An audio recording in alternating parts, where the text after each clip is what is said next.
blue planet is home to strange phenomena, intangible things, ethereal things.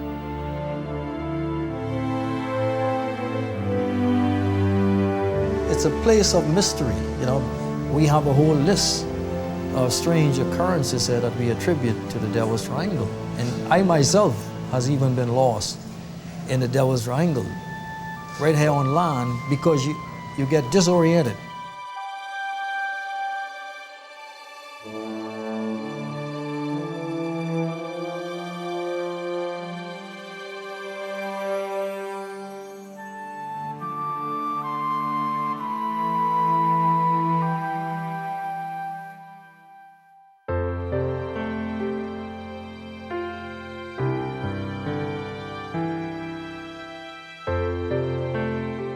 Yet these unresolved mysteries might merely be the result of natural phenomena.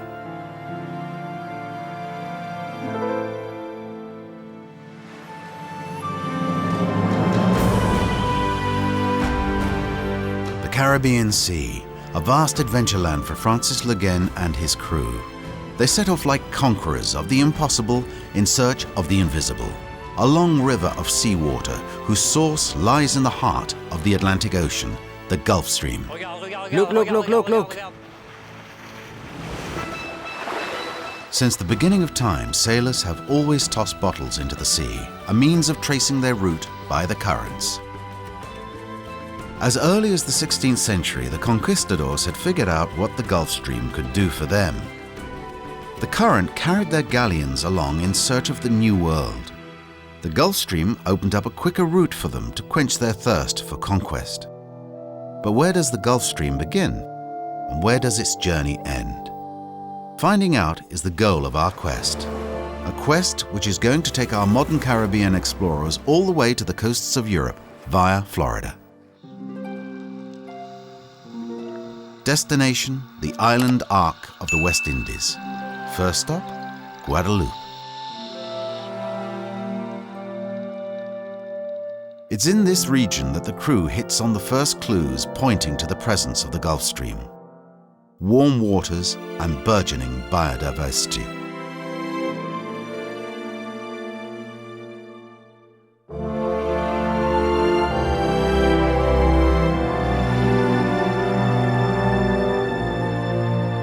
As we dive amid the clumps of sponges along the edge of the slopes, the Gorgonian sea fans begin to tremble as if swaying in the trade winds. The ocean springs to life, slowly but inexorably. It's the beginning of a long journey.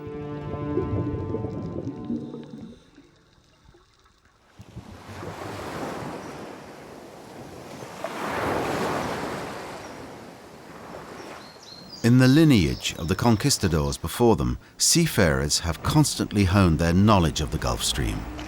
Back in the 19th century, whalers had noticed that sea mammals were concentrated on either side of the current. Could sperm whales and other whales hold a key to help us better understand this phenomenon? The crew heads out to open sea along with Renato Rinaldi, a cetologist who's been studying colonies of these resident sea mammals for several years. He's even behind a project to create a marine reserve.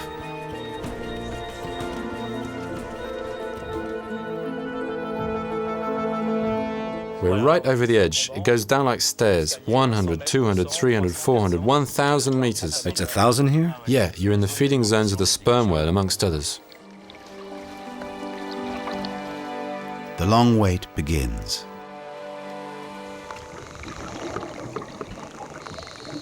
I'm picking up a dolphin. Do you want to hear? I'd love to.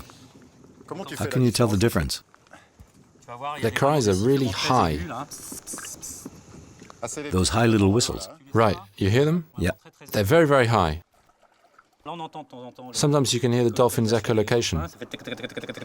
Really fast. Oh, yeah. You hear? They're hunting.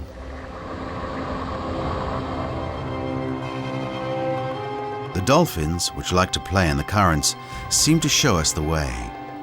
But it isn't so easy to pinpoint sperm whales. which can dive as deep as 3,000 meters and stay underwater for over an hour. Way down in the inky depths, they hunt their favorite prey, giant squid. It's beautiful.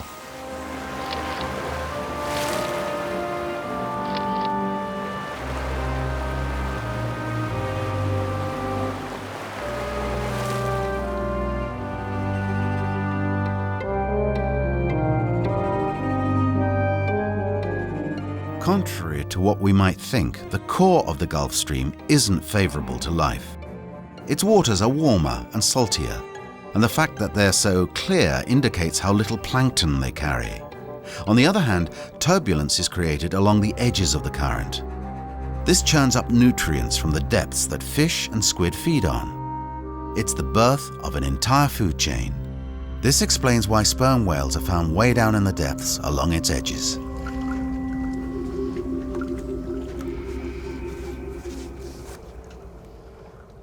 Here, we're picking up a sperm whale. The clicks are really, really slow. Like that.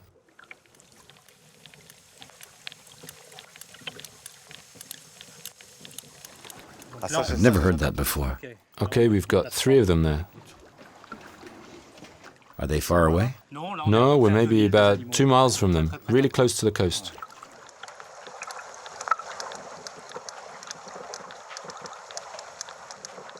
I get the feeling there's a male there too. Maybe Sirius. That's a whole different can of worms. You really have to be patient with sperm whales. But personally, I like the waiting game.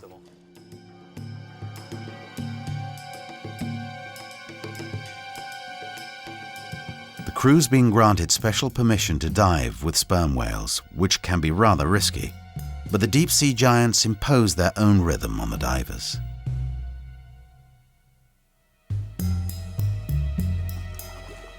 We'll try not to make too much noise in the boat, and then he'll come over to us, nice and friendly.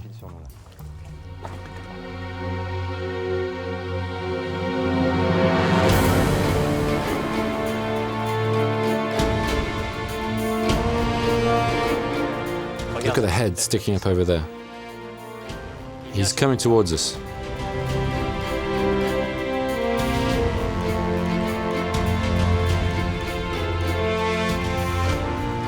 They're ready to dive.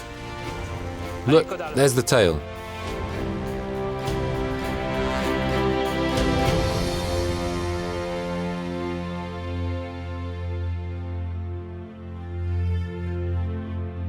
Sperm whales dive to the deepest depths of the ocean at a speed of 5 kilometers an hour. Their hearts slow down to just 1 beat per minute, enabling them to stay a long time underwater, sometimes up to 1 hour. There's no way to compete with these creatures in terms of holding your breath. Still, temptation gets the better of me, and I dive to meet them 1,000 meters down in the dizzying liquid depths.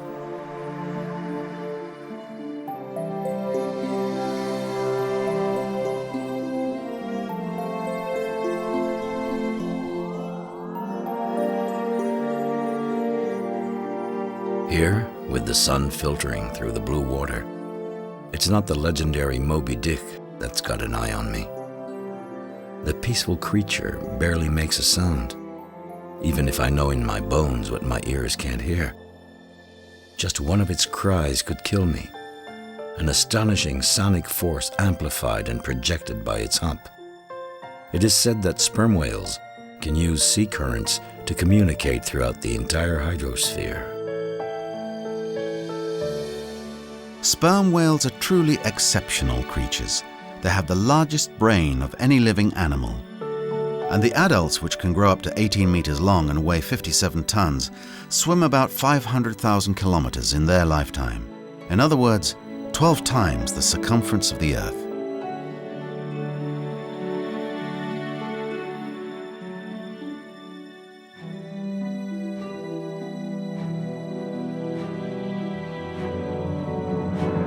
Here they come. Look, look, look, look, look.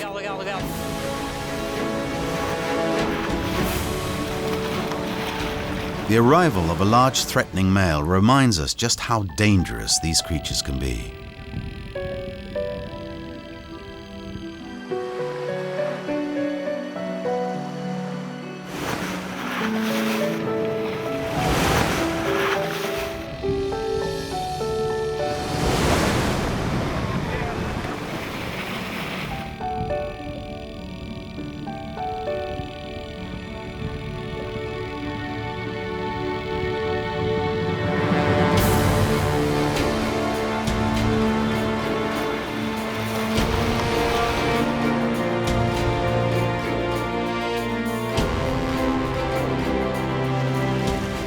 For the crew, it's time to head back to the surface. Here, grab the case.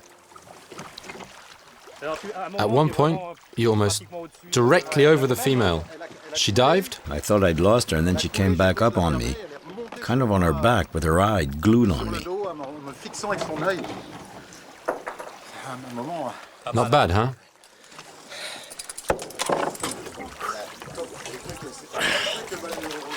I'm pretty beat. Yeah? He turned around a little, see? Like he was saying, hey, it's me. Well before the conquistadors and whalers, these massive mammals had realized that the Gulf Stream is a source of life, and they made it their hunting ground. Their incredible experience with the sperm whales has piqued the crew's curiosity, but their understanding of the great stream has barely begun. Our explorers head towards Dominica, 100 kilometers further south, in search of more clues.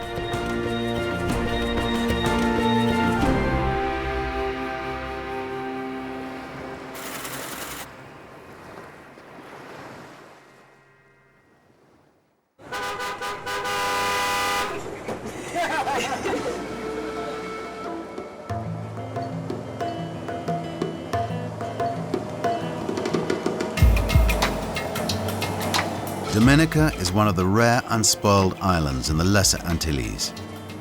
Its natural beauty is similar to what Christopher Columbus found when he landed here in 1493.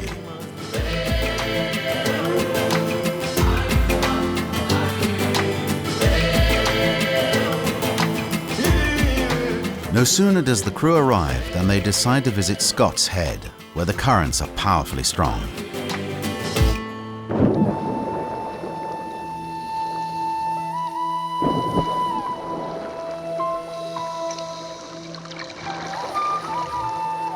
As soon as we hit the water, we let ourselves float down into the sunken caldera of an old volcano. A cave on the side of the crater marks the boundary between the Atlantic Ocean and the Caribbean Sea. It's tempting to try and cross it. Our lamps light up the sea walls, burgeoning with red life. A moray eel adorned in party attire. 1,000-some creatures in the bluish shadows are watching us. There's even a turtle that beckons us along to discover the blue of the Caribbean a few breaststrokes away at the end of the tunnel. Along the sides of the slope, the divers are swept up in the current. It's impossible to resist its force, and they find themselves inescapably pulled towards the ocean floor. Even the Gorgonian sea fans seem to struggle to stay anchored to the rocks.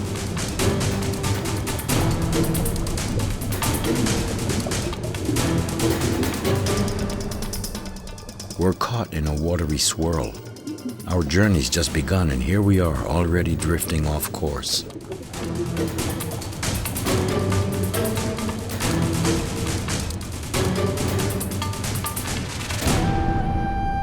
Soon the current loses speed and seems to make itself at home in the warm and vast Caribbean waters.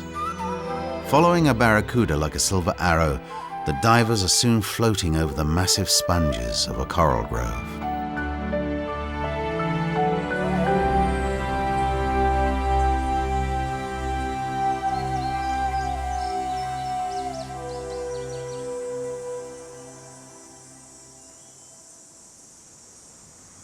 Back on firm land, the crew sets off to look for new clues in places where the memory of the great stream has been kept alive.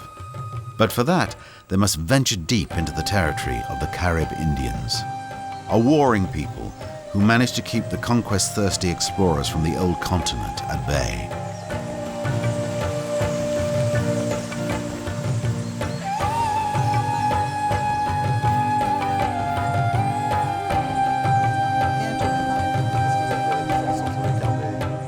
Although Dominica owes its name to Christopher Columbus, who set foot on its shores on a Sunday, the island did not fall into Spanish hands. Unlike its neighbors in the Antilles, Dominica resisted the conquistadors' attacks for years, but Europeans still managed to get a foothold in the end. White men didn't only do good in these islands, did they, Louisette? Did they come looking for slaves, for gold? They came to get slaves and also gold, particularly gold.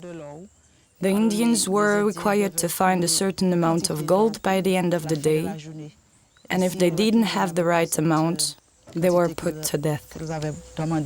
You've really kept the memory of that alive. We could practically say that you remember Christopher Columbus's arrival. It's true. It's passed on from generation to generation, because it's my grandmother who told me, and I told my children, and I hope they will tell their own children, and it will keep going.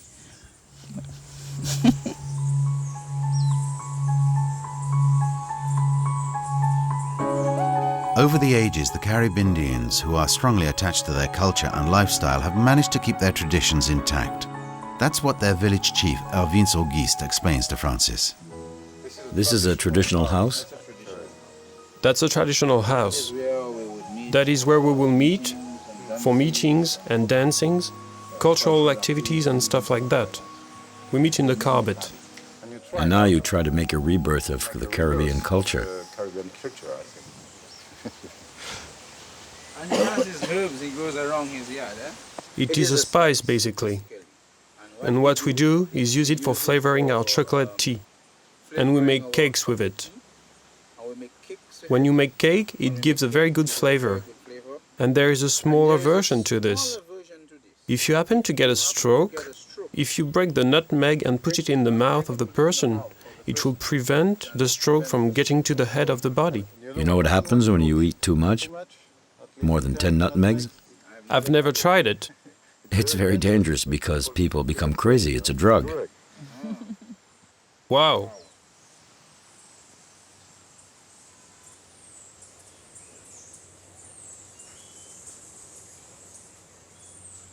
Hervins takes Francis to a place that holds a symbolic meaning in Carib culture.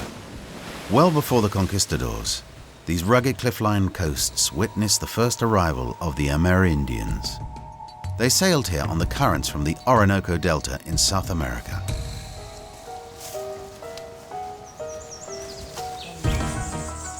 This is the beginning. Yeah, and it goes all the way down.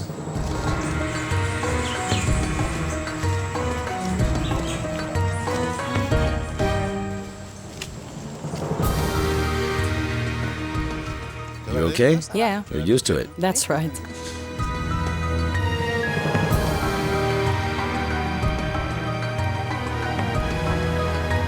This vein of volcanic rock opened up like a path beneath the feet of the Carib Indians. Legend has it, it led this future people to new lands. Ever since, the history has been passed on from generation to generation. It's a magical place, isn't it? Very, very magical, very mystic. Why do you call it the snake? Because the elders leave a story of the snake passing there. So because the snake passed and went up, it left a staircase behind. It left a walk behind. And it is believed that when the world will finally come to an end, it will come back again. Many people come and sit on the rock and just forget your worries. Leave your worries to the snake. Leave your worries to the snake. Yeah, leave the worries to the snake.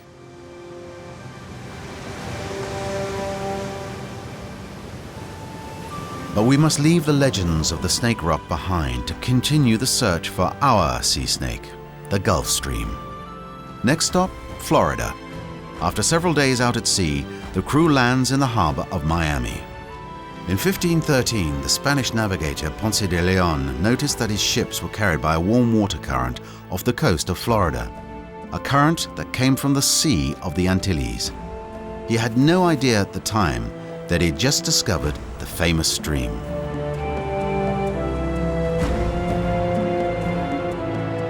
After it heats up in the cauldron of the Gulf of Mexico, the Gulf Stream's only way out is to squeeze through this narrow strait between Cuba and Florida. For some specialists, this is where the stream truly begins.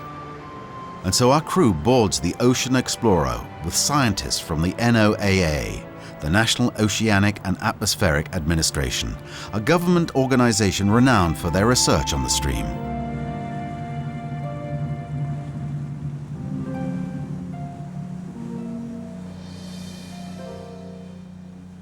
Christopher Minan is an oceanographer studying the dynamics of the Gulf Stream. His goal is to harness the current's force in order to one day turn it into a free and non-polluting energy source. Can we get the radio? Okay, we're ready to go. All right, this is a drop sonde. It has a GPS receiver in it that can determine the location to within a few meters. When we have it standing up like this, it's making its measurements right now. When we take it and put it in the water, it cannot see the satellites. And as the instrument sinks to the bottom, drops the weights, and then returns to the surface. When it hits the surface again, it can then see the satellites.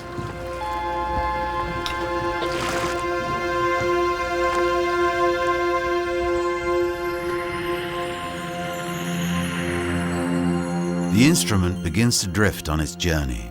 This technique measures the velocity and transport of the stream deep below the surface. Off the coasts of Florida, the Gulf Stream is 100 kilometers wide and races by at 50 centimeters per second, in other words, 18 kilometers per hour. It doesn't take much time at all for the scientists to draw their first conclusions. Chris, do you have the measurements of the velocity? Yeah, the velocity on this day is about 32 million cubic meters per second. It's enormous, it's huge. It's a huge amount. It's many, many times larger than all of the rivers of the world combined. And the energy, mainly it's the sun, it's wind? Yeah, the sun provides the energy to the winds, which then provide the energy to the ocean.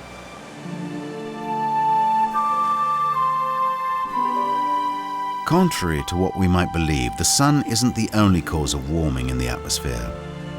Beneath the tropics, oceans are half the reason behind the rise in temperature. This phenomenon, in turn, creates turbulence that generates surface currents. Off the coast of Miami, this effect means the Gulf Stream picks up speed. It accelerates to a rate that's 25 times the flow of all the rivers in the world.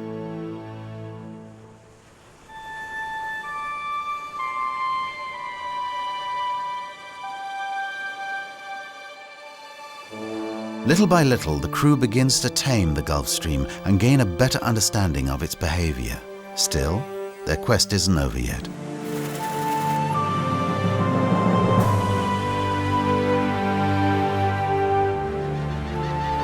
The expedition boat reaches the coasts of Bimini in the Bahamas.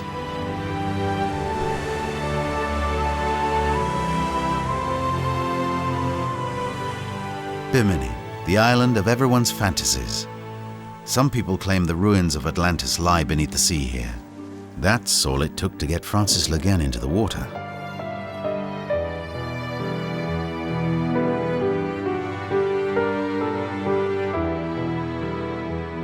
But today, the turbulence of the great stream is toying with us, and visibility is very low. Atlantis is at half-mast. The profusion of life around each rock is extraordinary. The Atlantans have scales. Scorpion fish, covered with poisonous spines, gives up its place to a barracuda with metal-like armor.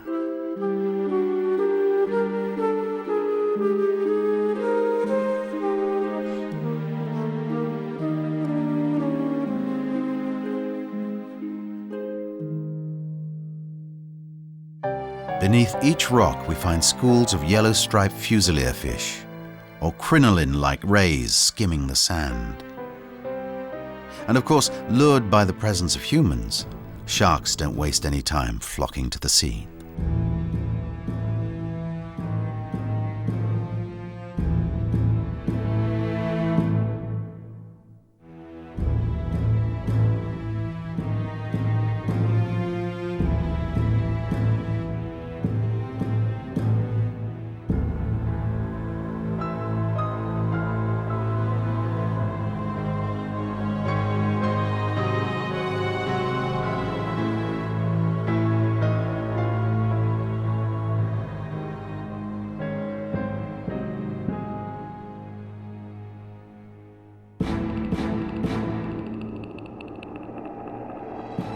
As always, the divers are captivated by these marvels of adaptation with their streamlined bodies, capable of lightning acceleration.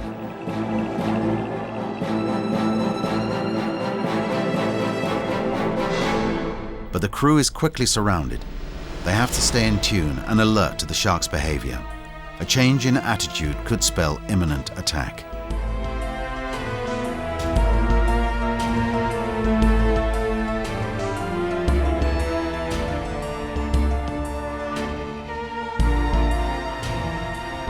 I've often dived with gray sharks, but these seem particularly jumpy, as if they were hearing something we can't.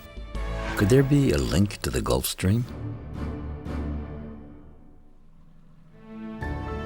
The answer to the shark's behavior might be found in a place that's tucked away in a mangrove forest bathed in the warm waters of the Gulf Stream. This is where one of the biggest marine biology labs on Earth is found, the Shark Lab.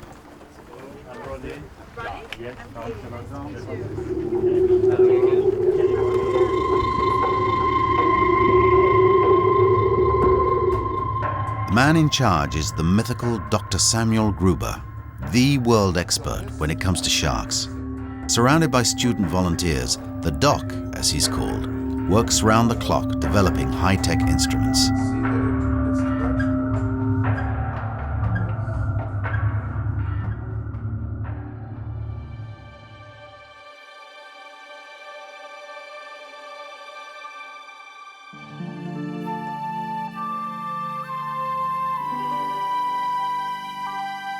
At the Shark Lab, scientists study and analyze every form of shark behavior, notably reproduction in lemon sharks, baby sharks that could grow up to over 3 meters long as adults. Pretty fresh. He's very fresh. Okay. Oh, he's out. That's good. Okay, let's walk him over and put the transmitter on. The scientists try to track the migratory movements of their young subjects from here in the mangroves all the way out into the ocean. To do so, they use whatever means they can. Okay, so the microphone is free. So put the pigs in. Okay, now we'll put the transmitter on. Looking good so far. Keep.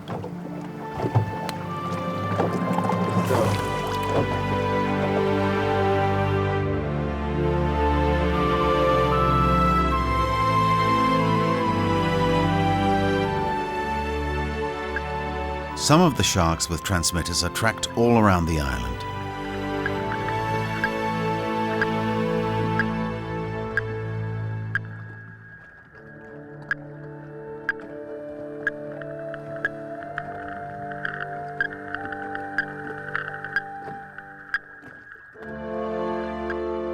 But the sharks themselves don't need any help finding their way, as this other experiment shows. Okay, yeah, let's do it. What we'll be doing is introducing a bit of odor in through the center of the pond, and the odor will actually initially stimulate the sharks to start to search for prey. They'll come in and they'll sniff around, at which point we'll stop introducing the odor and activate the electrodes. What I'm doing with this experiment is actually demonstrating how sharks use their electric sense. All living organisms in seawater are producing an electric field around their body at all times.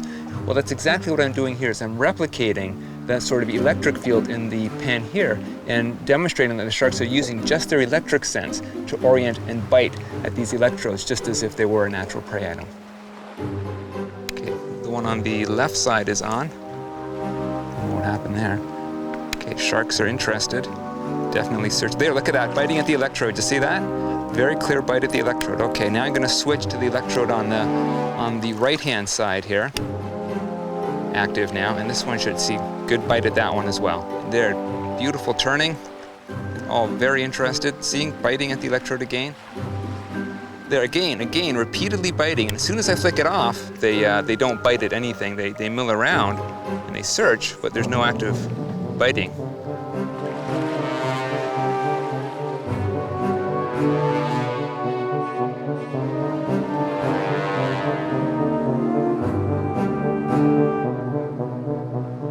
Along the edges of the Gulf Stream, sharks use their ultra-sensitive natural abilities to detect prey. Their senses are useful for hunting, but also for figuring out where they are. And Francis is about to discover how sharks have learned to use the stream to their advantage.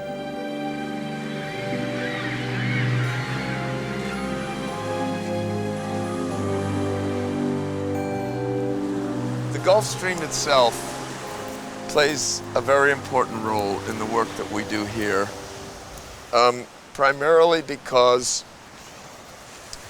of the richness of the marine life that it brings with it. But you told me a strange story. Sharks are able to feel the Gulf Stream. Why? Well, sharks are unique in the marine realm, in fact, in the world of animals altogether, in that they have these tiny sensors on their body and on their head that allow them to sense electric fields that are so small that we still, as technical humans, cannot measure them. That's how small they are. So it means that they have the ability to sense prey that lives under the sand or in murky water. Prey appears to be like a bright light to them, not from their eyes, but from their electric fields, where no other fish can see them. And the most extraordinary is the Gulf Stream. It generates a field too, and they can sense it. They could use that information to produce a map and a compass. Now with a map and a compass, we can pretty much go anywhere, and they get it inside their head. They don't need the Gulf Stream, mind you, but it's just another help for them.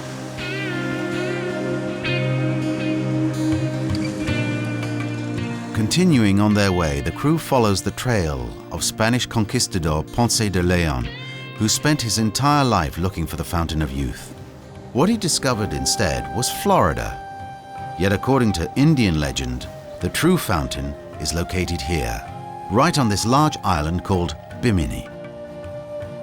Elvis Saunders leads our explorers to the Healing Hole, a spring believed by Indians to have healing properties hidden in the brackish waters of the mangrove forest. Draft almost zero. See that canal, right? That channel? Yeah. Yeah. Right straight in there, the Healing Hole. Which cures all disease and sickness, you know? And it has like a jacuzzi or spa, you know, where it is, you get away from all of the hustle and the bustle of the city, and you come in here and you thank God for the glory to, you know, the joy that would be expressed here. And it's, well, when you get in there, you know, you see the difference that part of the water is cold, part of it is hot.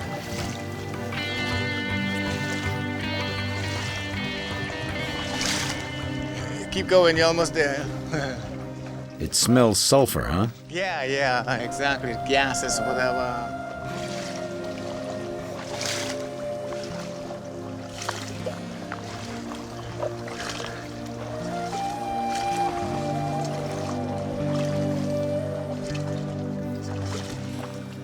Francis swims amidst the green oasis surrounded by the mangroves, not really believing in the Fountain of Youth.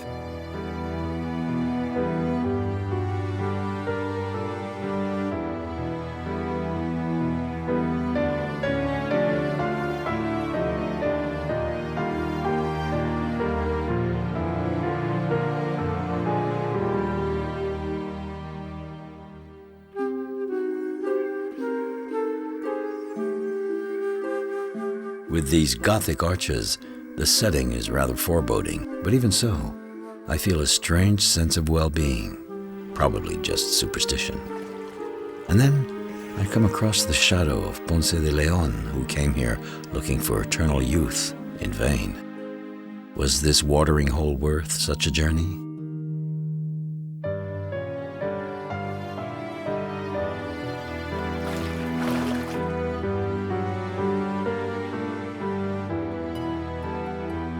For now, the crew isn't going to solve the mystery of the spring, opaque like the legendary myths.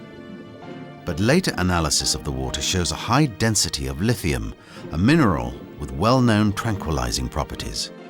Perhaps the legend of the Fountain of Youth is true after all. It's a spring, guys. A spring filled with sediments. I don't know if you saw those green and rust-colored deposits there. It's pretty incredible. You've got a spring surrounded by seawater. There's fresh water coming in. It's much warmer at the bottom. I'm going to take a sample of the water anyway. This is priceless. I'm not sure it contains the secret of youth, but whatever. Okay, Lewis. No sooner do they complete this out-of-time experience than the crew heads off once again, hot on the trail of the Gulf Stream. But the great current doesn't seem to want to reveal its secrets, and its course leads our explorers to a place whose name evokes many a mystery, the Bermuda Triangle. It's in Bimini that Francis meets historian Ashley Saunders, a specialist on the Devil's Triangle. Actually, we're in the Bermuda Triangle here in Bimini. Is it a true story? We have a whole list of strange occurrences here that we attribute to the Devil's Triangle. And I myself has even been lost in the Devil's Triangle. The electromagnetic pull, electromagnetic energy is so strong and so close to the surface that this is what causes the disorientation. The instruments don't mean anything. Compass don't mean anything because you're dealing with electromagnetism and the compass becomes malfunction. Well, even your brain becomes malfunction, disoriented. And a lot of planes and ships were lost here. Yeah, ships has disappeared here, along as with aeroplanes has been disappeared here too. There it is.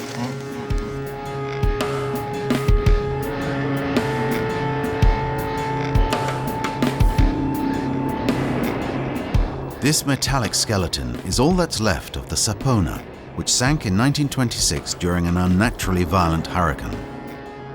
It had been anchored in Bimini in the 20s to serve as a floating warehouse and to store alcohol during Prohibition. Despite the portentous stories about the Bermuda Triangle and Ashley's warnings, Francis decides to get a closer look at this phantom-like wreck.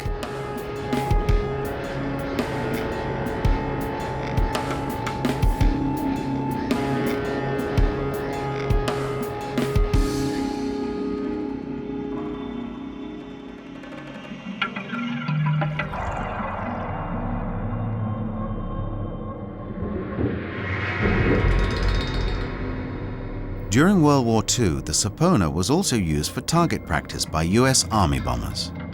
It was while returning home from a bombing mission that the legendary squadron of Flight 19 disappeared without trace on December 5th, 1945. That put an end to the bombings, and the wreck was left alone to nurse its rusty wounds.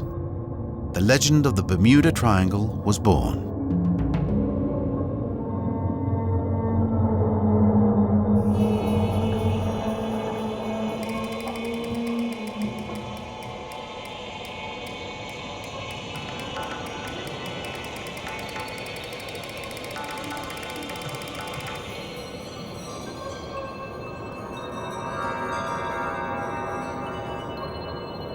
Besides a balloonfish swollen up like a storm cloud, there's curiously little life in the wreck, which is being constantly rocked by the surf.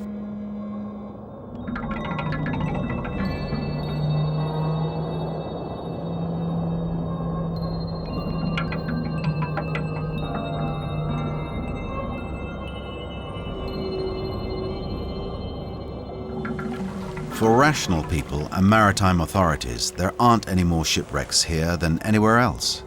But for the rest, poets or occasional eyewitnesses, it's something else altogether. The curse of the Devil's Triangle is indeed real. One thing's for sure, the Gulf Stream creates unstable weather conditions in this part of the world.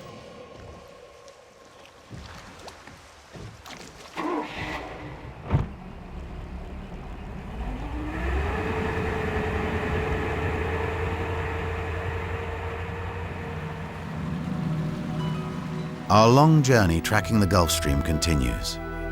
The Caribbean leg of the stream's epic journey comes to a close. Soon it will start making its major turn eastwards to cross the Atlantic, like the conquistadors did over 500 years ago. In their wake, the crew decides to stop to set foot on one last island, Bermuda.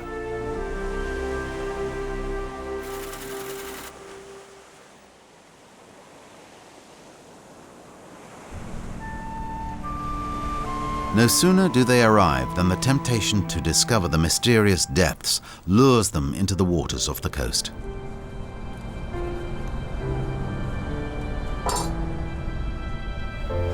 It's deep and then it comes up shallower and then down from there. The drop off on the other side goes straight down. So what I'll do is I will take you guys and drop you right along the top of that reef and along the drop off. If you are in very deep water and don't see any bottom, then you need to swim to the east. Okay. Just a couple minutes here, Chad. I'm just trying to pick my spot. Yeah, you got a couple, so. Copy, thank you. All right, guys, go, go, go.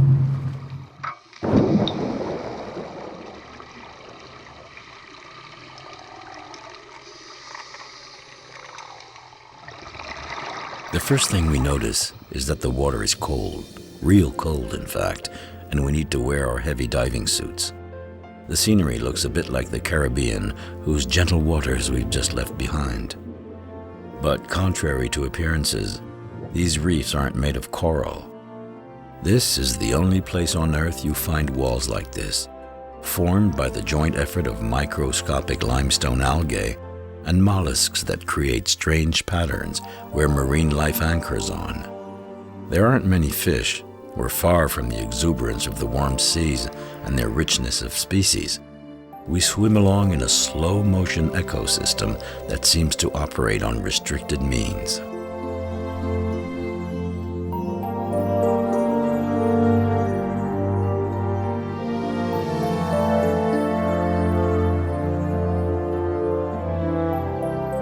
We do see coral, though, but they don't have time here to build reefs like their tropical cousins.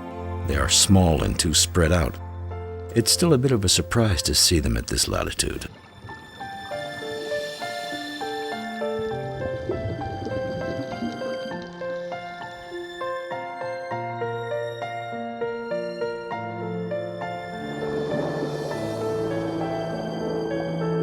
There's surely an explanation behind the presence of this tropical-looking flora and fauna. Francis has an appointment with the scientists at BIOS, the Bermuda Institute of Ocean Sciences, which Joanna Pitt belongs to. We dived this morning and I was really amazed to see coral, even if they are small. There are reefs here and we are so north.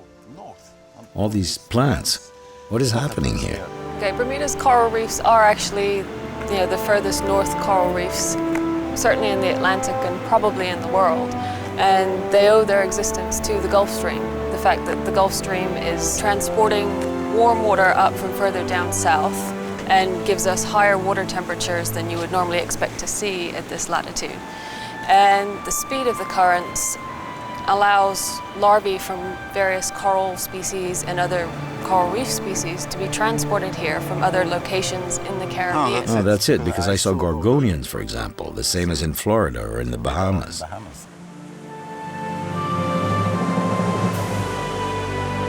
What's simply an anomaly among the American coastline could easily have become a rule of thumb. Without the Labrador, a cold current flowing down from the north, the Gulf Stream would surely have continued on its way towards Canada.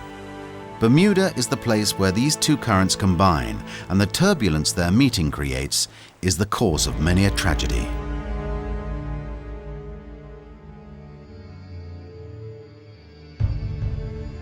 the divers enter a genuine graveyard of shipwrecks. L'Herminie, the Reine Blanche, the Montana, the Mary Celeste, and many others. The list of these sea perils is a long one. The wrecks mark the boundary of the northern point of the infamous Bermuda Triangle.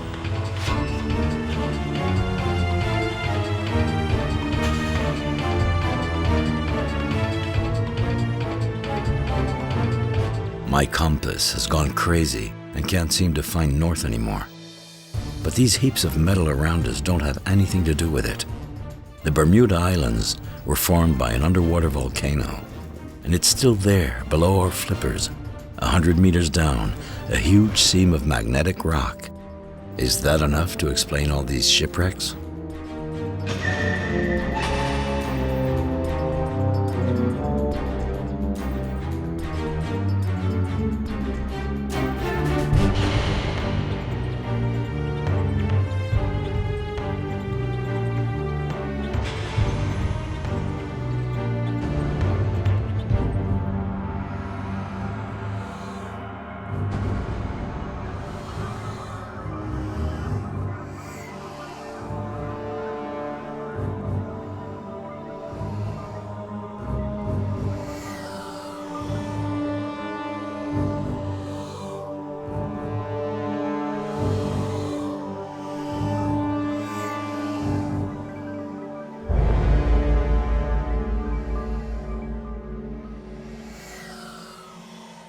The cannons poking forth from the sand remind us that the conquistadors also took this route.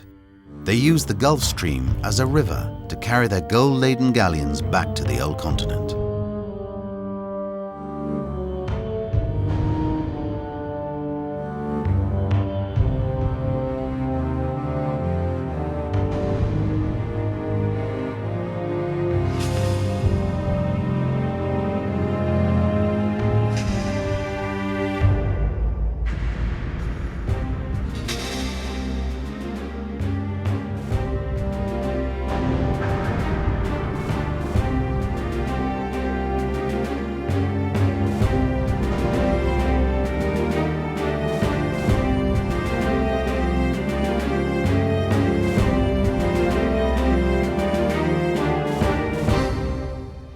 In its perpetual flow, the Gulf Stream has now reached the shores of Europe.